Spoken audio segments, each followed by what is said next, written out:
नयोनिका ने दोस्ती स्वीकार की है ईशान की। ईशान ने अपना दिल खोलकर रख दिया है नयोनिका के सामने। अपने परिवार के बारे में बहुत सारी बातें नयोनिका को बताई है।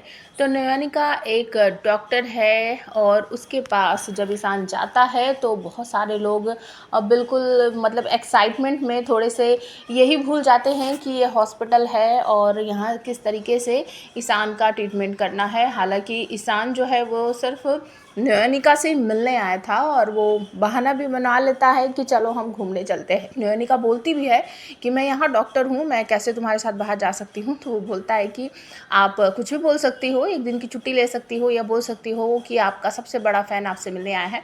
तो दोनों बाहर जाने का प्लान बनाते हैं। नयोनिका को ईशान अपने पुराने घर में लेकर जाएगा और वहाँ दरवाजे पर खड़ा होकर बहुत सारी बातें उससे करेगा। घर के अंदर जाएंगे, अलग अलग जगह के जब वो दरवाजे खोलेगा तो उसे बहुत सारी बातें याद आएगी। नयनिका उसे देखकर समझ जाती है कि इस घर से जुड़ी हुई बहुत सारी उसकी अच्छी यादें भी हैं और बहुत सारी कड़वी यादें भी हैं। तो जब वो पूछती है कि यहाँ कौन कौन रहता था तो वो बताता है कि यहाँ मैं अपनी माँ के साथ रहता था और मेरी माँ, बताता है वो कि बहुत सेल्फिश सी हो गई थी, वो मुझे छोड़कर चली गई थी।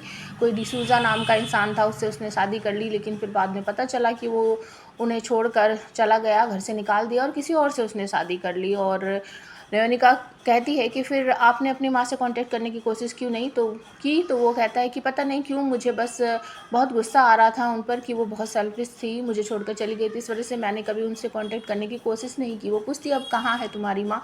वो कहता मुझे नहीं पता।